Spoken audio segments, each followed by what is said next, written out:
غزوہ احد کے موقع پر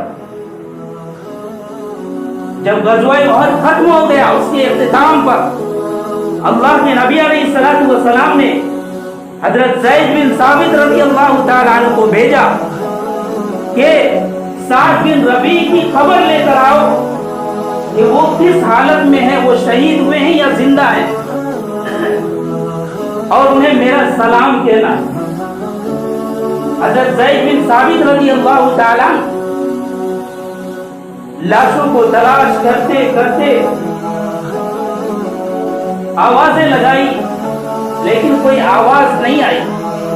جب 2-3 مرتبہ آواز لگائی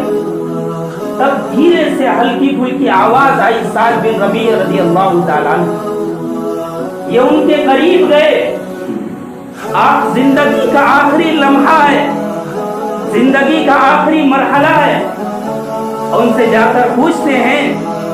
اور کہتے ہیں کہ نبی کریم صلی اللہ علیہ وسلم نے آپ کی خدمت میں سلام پیش کیا ہے اور معلوم کیا ہے کہ آپ کیا محسوس کر رہے ہیں، آپ خیریت سے تو ہیں۔ حضرت سعد بن ربیع رضی اللہ تعالیٰ عنہ کہتے ہیں وعلی رسول اللہ صلی اللہ علیہ وسلم کہ میرا بھی سلام رسول اللہ صلی اللہ علیہ وسلم کی خدمت میں پیش کر دینا، اور فرمایا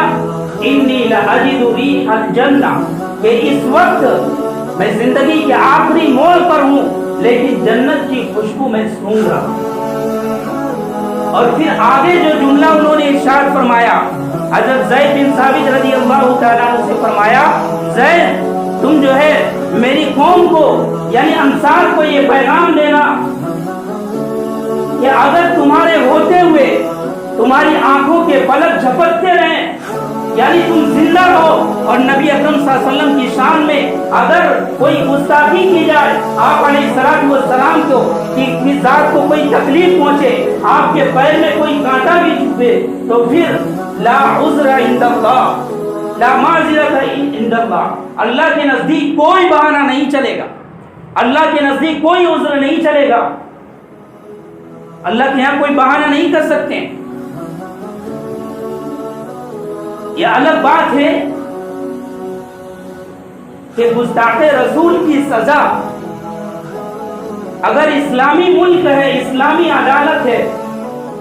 تو تمام ائمہ علماء کا اور صحابہ کرام کا عمل، نبی اکرم صلی اللہ علیہ وسلم کا عمل یہ بتلاتا ہے کہ گستاخ رسول کی ایک ہی سزا ہے کہ اس کو جو ہے قتل کر دیا جائے، اس کو جینے کا کوئی حق نہیں۔ یہ اسلامی ملکوں کے اندر،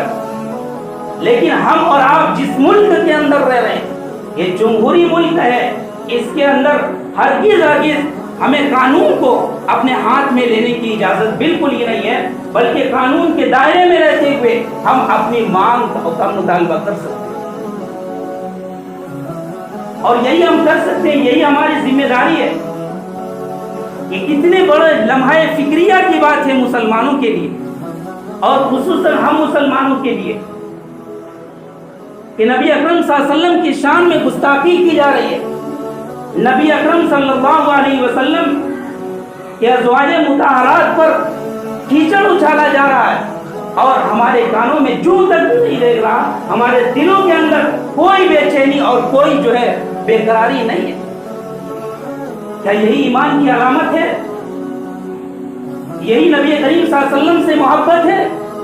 اللہ کے نبی علیہ الصلوۃ والسلام نے تو یہ فرمایا تھا لا یؤمن احدکم حتی اکون احب الیہ من والدہ وولدہ والناس اجمعین، کہ کوئی بھی شخص اپنے ایمان کے کمال کا دعویٰ نہ کرے جب تک کہ اس کے نزدیک میری ذات اس کے تمام چیزوں، خود اس کے جان سے بڑھ کر اس کے والدین اور دنیا کے تمام لوگوں سے بڑھ کر میری ذات نہ ہو جائے، یعنی نبی کریم صلی اللہ علیہ وسلم محبوب نہ ہو۔ ہمارا ایمان کہاں ہے؟ ہماری غیرت کہاں ہے؟ ہمیں کچھ بھی فرق نہیں پڑتا ہے، ہمارے دل میں بھی کوئی تکلیف محسوس نہیں ہوتی ہے، کبھی ہم دعا بھی نہیں کرتے ہیں کہ اللہ تبارک و تعالی ان گستاخان رسول کو کیفر کردار تک پہنچائے، کبھی ہم کوشش نہیں کرتے۔ بس دنیاوی مصروفیات میں اسی طرح لگے ہوئے ہیں، میرے دوستو پھر جو ہے اس زندگی کا کوئی فائدہ نہیں رہتا۔ ہمارے اور آپ کے ماں باپ کو اگر گالی دی جائے، اگر ہمیں اپنے ماں سے بہت زیادہ محبت ہے، اگر اس نے پالا ہے، پوسا ہے، تربیت دی ہے، تعلیم دی ہے اور جوان کیا ہے، اور اس سے اگر محبت ہے، اگر اس کی شان میں کوئی آدمی گستاخی کرے، اس کو کوئی گالی دے دے، ہمیں برداشت نہیں ہوگا، تو کیا نبی کریم صلی اللہ علیہ وسلم کی ذات اس سے بھی کمتر ہے کہ نبی کریم صلی اللہ علیہ وسلم کی ذات پر جو کیچڑ اچھالا جائے اور ہمیں کوئی تکلیف بھی محسوس نہ ہو؟ میرے دوستو، ہمیں اپنے ایمان کا جائزہ لینا چاہیے، ہمیں پھر سے کلمہ پڑھنا چاہیے، کیونکہ نبی کریم صلی اللہ علیہ وسلم کی ذات اگر نہیں ہے، آپ کے ساتھ محبت نہیں ہے، تو پھر جو ہے ہمارے اسلام اور ایمان کے دعوے کا کوئی فائدہ نہیں ہے۔ اور ایک بات یہ بھی یاد رکھیں، اگر ہم نے اپنے طور پر کوئی کوشش نہیں کی، اگر ہم نے جہاں تک ہمارا حق اور اختیار تھا اگر ہم نے اس کو بھی استعمال نہیں کیا، تو پھر اللہ تبارک و تعالی قرآن کریم میں ارشاد فرماتا ہے اِنَّا كَفَيْنَاكَ الْمُسْتَهْزِئِينَ، اے نبی کریم صلی اللہ علیہ وسلم، آپ کی شان میں جو گستاخی کرنے والے ہیں، آپ کا جو مذاق اڑانے والے ہیں، ہم ان سے اکیلے ہی نمٹ لیں گے۔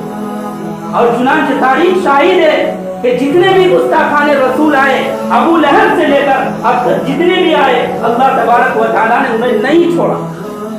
اللہ تبارک و تعالیٰ نے کسی نہ کسی صورت میں اس سے بدلہ لیا اور دنیا والوں کے لیے عبرت بنایا۔ یہ الگ بات ہے، ہمارے ایمانی غیرت باقی نہیں رہی۔